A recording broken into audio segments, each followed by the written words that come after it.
Franchising is the most misunderstood and most overlooked form of entrepreneurship. We're here to educate you and help you find the entrepreneur within. Franchising is not all about the French fries. We find that individuals who are exploring business ownership tend to have a lot of misperceptions and misunderstandings about the franchise industry. So what we want to do is help prospective business owners make confident and educated decisions before moving forward or not moving forward with a business. Welcome to Unpredicted Entrepreneur. Hi, welcome to episode 58 of Unpredicted Entrepreneur. I'm Roxanne Rapske, and my colleague is Sara Waskow. We created this podcast to bring you information and education about business ownership and all things franchising. Today, we have a very seasoned guest from the franchise arena. His name is Calvin Golden. Welcome, Calvin. It's a pleasure. It's a pleasure. I'm honored to be here with you ladies. Thank you for joining us. We have been trying to get Calvin in the studio for quite a while now. So we are very, very excited to have you and have you share your wealth of knowledge with our listeners. Okay, fantastic. I'm happy to be here. I'm ready. So let's go way, way back and talk about what you were doing, what life was like, and early career, just a quick summary on kind of what led you to the path of eventually working for a franchisor and then becoming a franchisee ultimately. So kind of take us back to how that went. Okay. My franchise career started some 35 years ago. I was a franchise sales director for a very well-known real estate company. And that company required the directors, the salespeople, to travel. So I traveled extensively. And in those days, if you did a good job, you were rewarded with not always more money, but more territory. So one territory turned into two states turned into three turned into four, et cetera, et cetera. So I was literally a road warrior, like many of us were back then. Yeah. There are some who are listening to this podcast that can identify with that. So what years were those? Sorry to interrupt you. Okay, that was 1988. Okay. Through about 1992, 93. Okay, so we didn't really have many cell phones then. Right. Yeah. Nope. Yeah. Nope, those were the days when you got off the plane, you ran to the payphone, you stood in line, you pulled out your MCI card. Now I'm really dating myself. Yeah. You pull out your MCI card and you dial 16, 17 digits just to call your home office. You ladies remember that, right? Oh, yes. Oh, yeah. Okay, I don't feel so bad. Unfortunately, we do. So I have to tell you, when I went to the hospital to have our son, my husband had a pager and our code was 911. He knew that it was time to come to the hospital. There were no cell phones. That's right. Yeah. Yeah. Remember the pager days. So you were, we interrupted you. I did. No, Sorry. no. Road warrior, traveling all the time, Absolutely. had to travel more because your reward for your success was more travel. And then you had an aha moment, right? Yeah, and the aha moment, like some of you can identify, I was traveling so much. I was just travel lag. I woke up one night in a desperate situation. I didn't know where I was located. Mm-hmm. I literally didn't. So I did what any seasoned traveler would do. I reached to the nightstand and pulled out the phone book and see what name was on the phone book. Yep. And literally I was in a city that I thought I was in yesterday. And I knew then it was time for me to turn in my frequent flyer miles. Mm-hmm. So I looked for an opportunity that didn't require, still in franchising. I love franchising. I'm a student of franchising. Still in franchising, I looked for another opportunity, which landed me to the Bryce Group. So you got out the newspaper on Sunday. Right. And started looking at the ads because that's how you found a job back then. Right. That's how we used to do it. And you faxed and your resume in? Yeah, no, Roxanne, we're saying some words. Hey, listen. I worked for AT&T and I sold fax machines with thermal paper. If that tells you how old I am, so don't feel bad about that. Listen. These viewers are saying, "God, this must be the AEP or something." We're using like fax and Sunday paper and phone book. We're using all these old words. Wow. Our younger listeners have no idea what we're talking about. Millennials. Yeah. Sorry. But that's how I landed this next opportunity. I literally had a resume faxed to this company. And they called me, and I responded from the airport terminal. Wow. Literally responded from a payphone. From the payphone. Yeah, flew into town that Friday, interviewed with them, accepted the job. And the beauty of this job is that now was normal again. So wait, I'm going to stop you there. What was the first question you asked them when they interviewed you? Oh, obviously, is there any travel required? And when they said no, I was in. You were in. That was all you needed to know. That's all right? I needed to know. I was in. Wanted to get away from travel as quickly as I could. And so many people, and I know you all have experienced this. When you tell all your friends you travel every day, they just assume that's such a glamorous thing. Yeah. But I'm a witness. When you are a platinum level with everyone, when you are a platinum level with Hilton, with Sheridan, with I even the Holiday Inn were giving me points. Wow. Back then. And interesting enough, I was traveling when the platinum program was introduced with American Airlines. I was one of the first platinum cards in Dallas. Wow. So, that sounds glamorous, but what that says is you're spending more time away than you are at home. And you had young children. And my kids were young. My family was young. You were missing out on a lot. Missing out on a lot, but that's the price we pay for doing what we love. Right. So now you're local. Yes. You're into franchising, different organizations. Into franchising, different organization. Things are going well. I come in the morning. I leave in the evening, and occasionally I'll travel to the actual site to take a look at a potential real estate location, etc. But not normally. And things were going well until that company was acquired. And when the acquisition happened, then the existing management, as always, when new management come in, when the new C-suite come in, the old C-suite goes out, and I find myself working for a new leadership and new leadership style.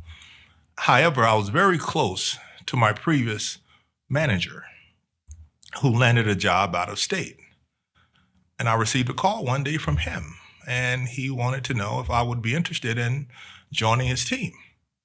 Well, obviously, just adored this man. I learned a lot from this man. However, that required relocation, which again, travel. And I wasn't really that interested in it, but I just heard him out. So I flew up one day, spent the day with him. The day went real well, and I'm trying to think of a way to get out of making any commitment.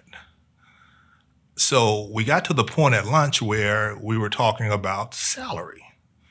And the question was, tell me, how much would it take to get you here? And I had one of these Godfather moments. I was going to make him an offer that I knew he could refuse. So I took a napkin, I wrote a number on the paper, and I slid it to him. He looked at the number quickly and he said, done. I knew immediately right then. The number was too low. The number was too low. It was bad. I should have bumped that up by $20,000, maybe even $30,000. But it was significantly more than what I was currently earning. However, I knew it wasn't done because I said, his name was Tom. I said, Tom, I got to go home and talk to my family about this. This is a big move for me to leave Texas. And, I haven't been off the road that long. And now we're going to uproot my family and we're going to move to a different state, a state that I have been before, and a state that I enjoy. I just enjoy visiting. Right. And I even enjoy more leaving. So now... We're going to leave the state name unnamed. Yeah. Oh, yeah. No. Yeah, just absolutely. In case anyone's there and listening. We don't want to offend anybody, No, we're Calvin. not going to offend anyone. Absolutely not. So I went home and I just knew I would get the veto vote there. Because, one thing about my family is we have a real unique dynamic, whereas I seem to be the very optimistic one in our family. My wife is the opposite.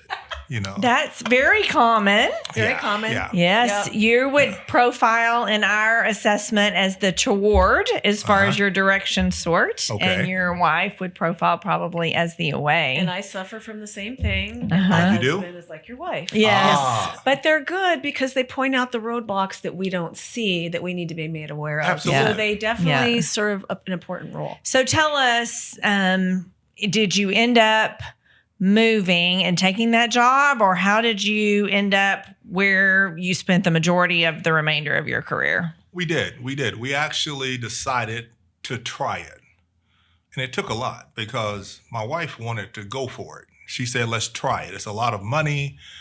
It's a new home. Real estate in this state was significantly less expensive than where I live. So she saw some benefit to her.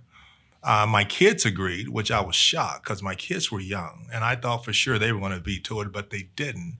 So I was offered a 6-month relocation package that I could live in an apartment and they would cover the expense of the apartment. I could go home on the weekends until we finally relocated, but the plan was to relocate full time. So I took the job and I took on an opportunity with this company to do something that they hadn't done in years, and that is take this small sales team and show them how to run a sales track and to successfully get people involved in their franchise system. Had some success with that. Matter of fact, things were going well, so I thought, until one day, my boss, person I relocated there for, person I had listed my home for, my home is still listed in Dallas, it hasn't sold, and I would go back home every Friday. He tells me on the way out, I need you to, next week, take me to the airport and just drop me at the airport. I'm taking a trip. And when he told me where he was going and who he was going to see, You knew. I knew. Yeah. I knew right then. So I stopped him and said, you can't go anywhere. I mean, you got to understand, I haven't been here 2 months yet. My house is for sale. My family's ready to come here and you're ready to go. And he said, oh, don't worry about it. I'm just going to go have a conversation. And we know how those conversations go. Yeah. Yeah. So fast forward. Yeah. So fast forward, he decided to go. And I knew shortly after he left, I would be offered an opportunity to leave. Yes. Okay. That's a good way to put it. So I exercised that opportunity, and I was in a real. I think I was in a real depressed, temporary state. I mean, I just remember being at my desk, and all of a sudden, you see everything that you're obligated to, and people who are depending on you. Just see that flash before you. And I began to look out of the window, and I never forget, I looked out, we had a big picture one, I had a great 3rd floor office, and I had this beautiful picture, this beautiful window, and I looked out, and it began to snow. And I'll never forget, we see snow here in Texas, but in this state, it was snowing so heavily. It's like the snowflakes were plates, and they were just big, wow. And they began to settle.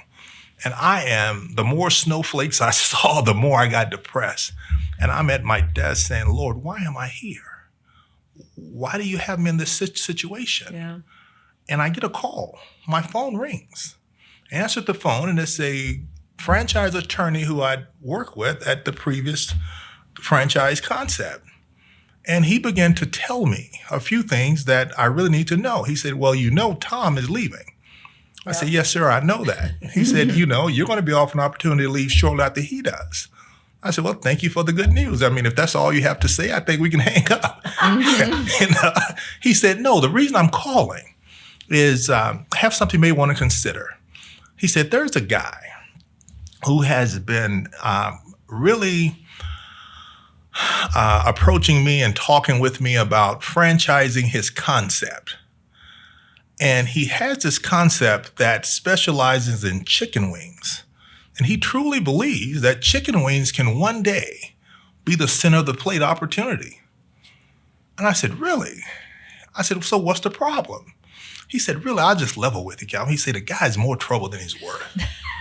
He said, he's more trouble than he's worth for me. All entrepreneurs are Yeah. probably so. Yeah. He said, the guy's more trouble than he's worth. He said, but I told the guy, he said, I'll consider it on one condition.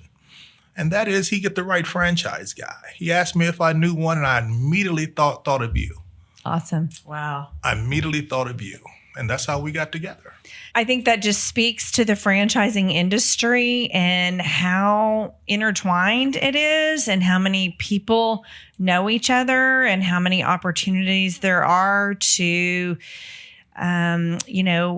diversify, maybe work with different brands because you meet people through the International Franchise Association or through franchise conferences or what have you. Right. And once you are kind of engaged in franchising, it's really easy to make changes in your career, but still stay in your lane and still stay in the franchising world. So I just think that's a great story that this attorney that knew you called you to be involved in taking this chicken wing concept to a franchise. So tell us more. So I'm assuming obviously that there was a job you were able to take, and Absolutely. Are you going to share the name of this wing franchise with us? Why not? Why not? Why not? Why not? Why not? The concept, the wing concept, and that we're referring to is called Wingstop. Yeah. Very few people knew the name Wingstop in 1997. However, public offering 2015, 2,000 plus stores now, it's a household word. Yeah.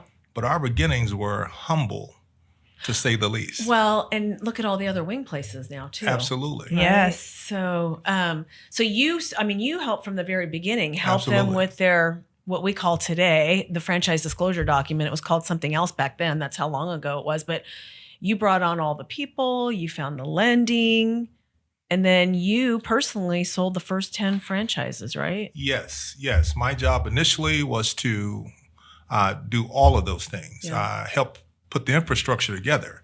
And keep in mind, the corporate office then was a sum total of 3. Yeah. And I was number 3. You had the principal who underwrote the venture.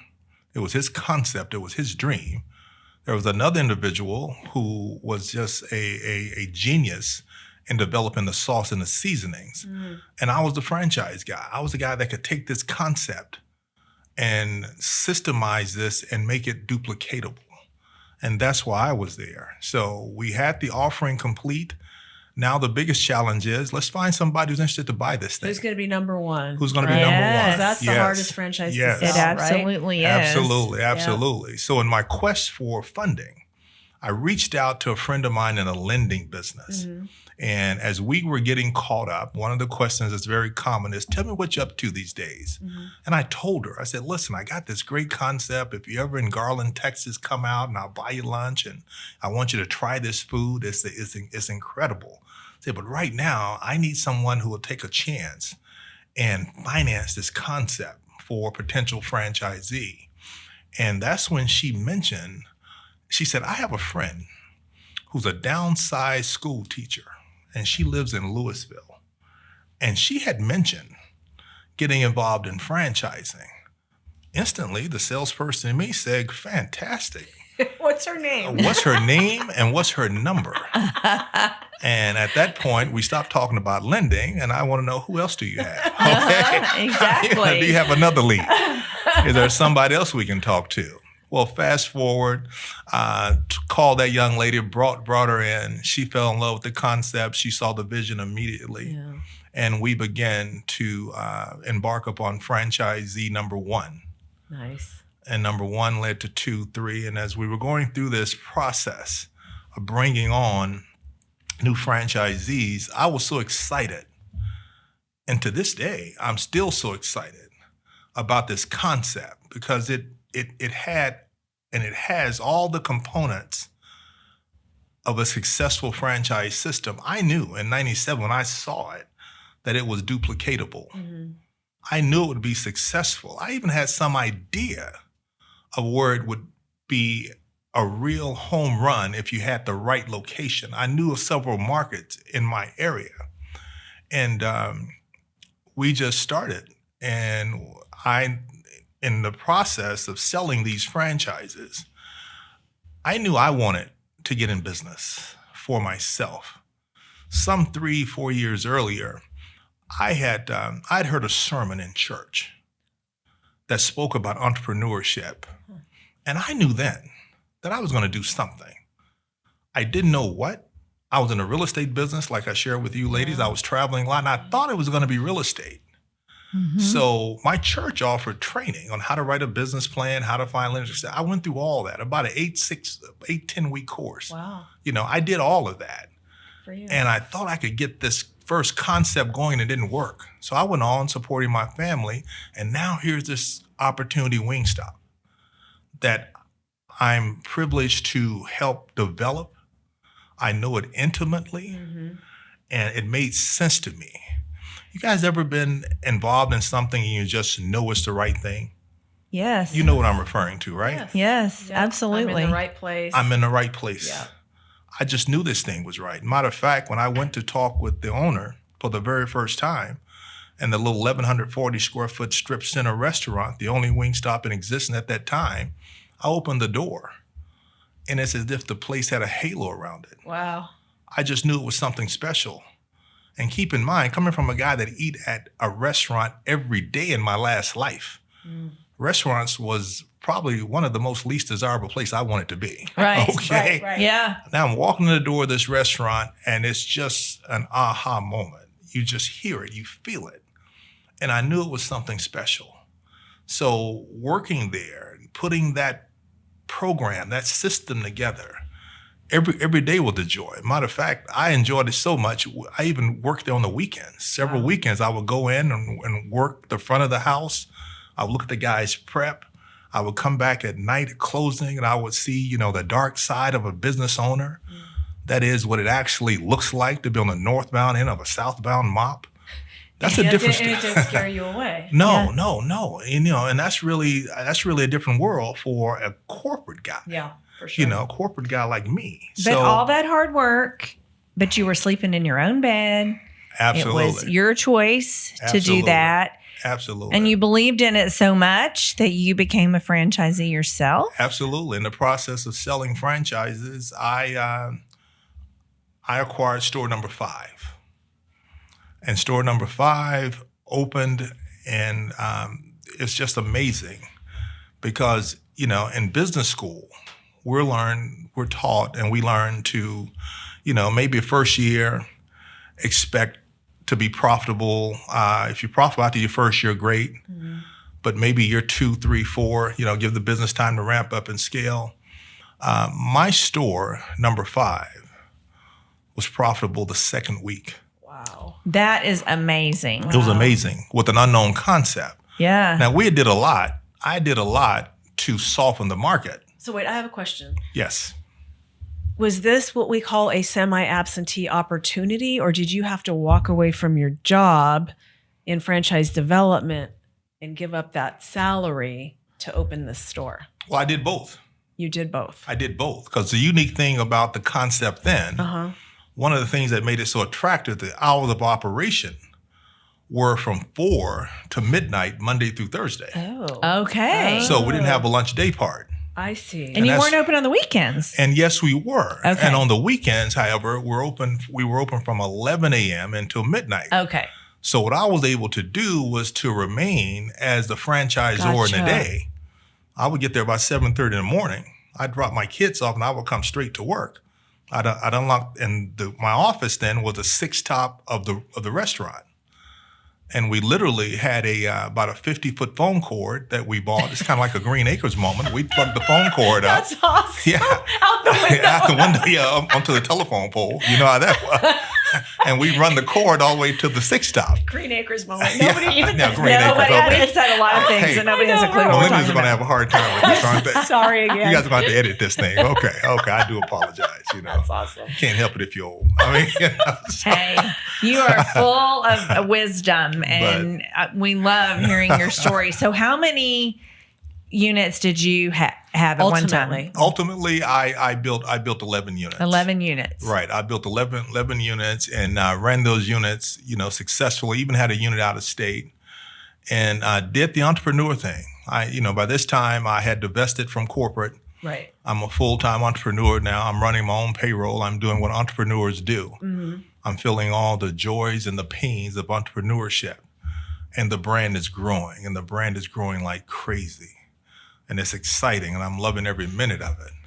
The other thing, part of your story is we talk about this a lot because this market, right? In Dallas, concepts sell out so quickly. Everything moves so quickly here that a lot of the Absolutely. inventory that's available is emerging, like you're talking about, right? Right. So a lot of our listeners that are going to be interested in franchising are going to have to most likely go with something that's more emerging. But the beauty about, there's pros and cons to everything. The beauty about going with an emerging brand like you did, That's number right. 5, now you've got 11, but you got to be a part of that growth, and there's Sure. equity in that, right? Absolutely. See, if you're there at the beginning, you can participate in all the potential appreciation.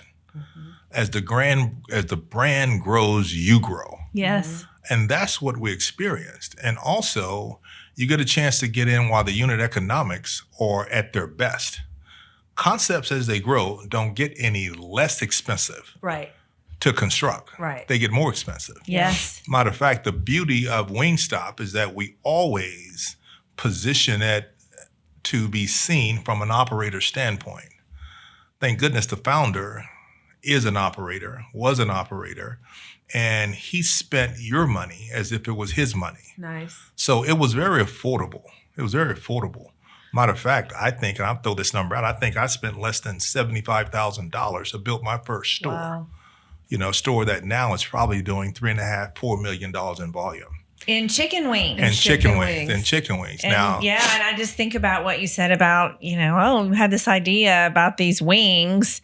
And to the comment of an emerging brand, every brand has to start somewhere. And so it's just all a matter of having the wherewithal, the risk tolerance Absolutely. to decide if you want to be And believing in the those beginning. founders and And believing believing- in right. the culture, because the culture is a big Right. part of it. So that was a 26-year run. right, absolutely. And so do you own those locations now? No, right now I don't own any locations. Had an opportunity last year to totally divest. My stores were acquired by the corporate office, and they allowed me an opportunity to go and do something else. So, What do you do now? Tell us. How are you doing now? Yes. well, what I'm doing now, multiple things. I'll always be a student of franchising. I just believe in franchise. I've seen the effect of franchising. I know that franchising can change an individual's life. Mm-hmm. I'm a witness. And if you can change an individual's life, you can change their family. Change the family, you can affect the city. Affect the city, Roxanne, I've seen you affect the state. Affect the state, it's endless. Right. It's endless. Right now, I am doing several things. I work with a good friend of mine that's been appointed by the mayor, Eric Johnson of Dallas, as the Impact Ambassador. And he has the responsibility of taking this initiative called the Mayor's Franchise Initiative forward. What that is, to make a long story short, is where we look at small businesses in the underdesired areas, underutilized areas, and we look at how we can help those small businesses scale using the business model of franchising. So that's kept us quite busy. So I'm still in franchising. I'm just doing it at a much higher level of passion, because I'm helping those right now that just don't know how to help themselves. And that's real rewarding. To change their lives and ultimately change their families. 'Cause Absolutely. you're really focusing on those underserved areas. Absolutely. That's where our focus is. Even though it's a Dallas franchise initiative, we look at these markets that just don't have the resources. Right. And what we find is that it's not that's because it's a lack of passion. These operators in all forms, need it to be retail level, service level, they're passionate about it. They're pouring their heart and soul into these businesses. The greatest challenge that I've found is there's a tremendous information deficit. You see, there are several things about the entrepreneur. I mean, you know what you know. You know what you think you know. What you don't know, however, is what you just don't know. Right. 100%. We say that all the time. All the time. Mhm. And it's this information deficit. That's the difference between being marginally successful and extremely successful. Right.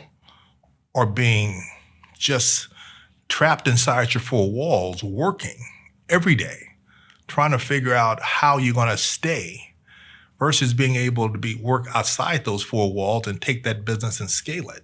It's the information. Well, what we do is we bring the information and we bring the resources and the team to help move that concept forward. That's the franchise initiative. That's awesome. And you know, what you're explaining that we talk about a lot is a lot of entrepreneurs are so stuck working in their business that they can't work on their business. And that's where that education and support comes in. So, yeah, that's an amazing program. We can say his name, Carlos White. That's who you're working with. He's been a guest on our podcast because he also helps our clients with their franchise agreement reviews. Yeah, so he's been very helpful to us with our clients.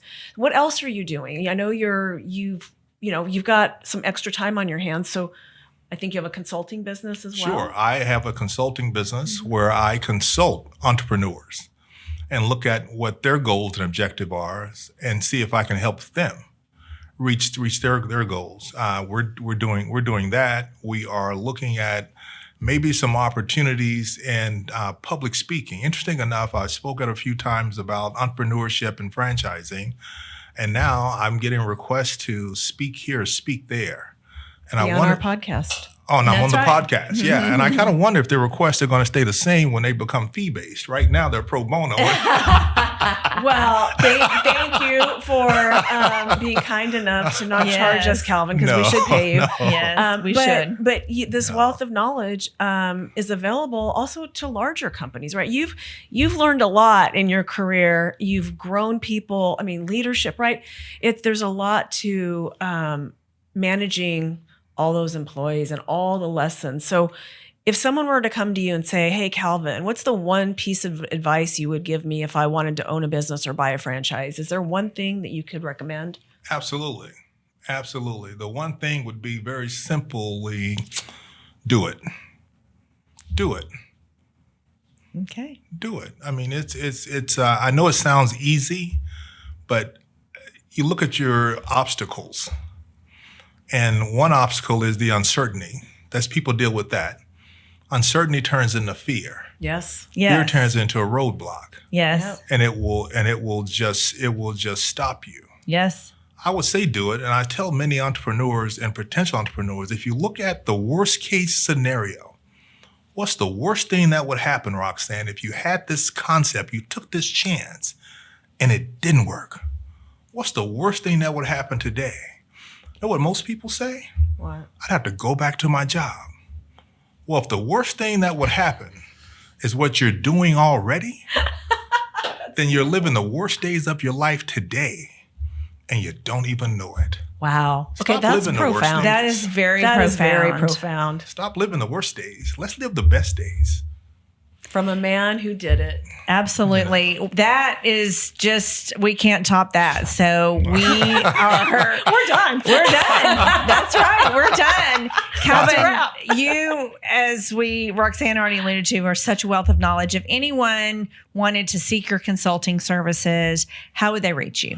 Absolutely. You can reach me by cell. My cell phone number is 469-767-8328, or you can email me. Golden, my last name, Golden, the number 30, Calvin, CALVIN @att.net. Wonderful. All right. We are so grateful for you taking time out of your busy schedule, your semi-retirement, but yet doing a lot of volunteering and consulting. We are really grateful for you sharing your knowledge with us and our listeners. I am Sara Waskow, my colleague Roxanne Rapske. I'm Sara, Sara, Waskow, Roxanne Rapske, Rapske. Please look for us on LinkedIn. We are very active there. Would love to connect with you. You can also find our podcast on our YouTube channel, which is FranNet of Dallas, Fort Worth, and Oklahoma, or anywhere where you like to stream your podcast. So thank you so much for joining us today, and have a great rest of your day. Bye-bye. Bye.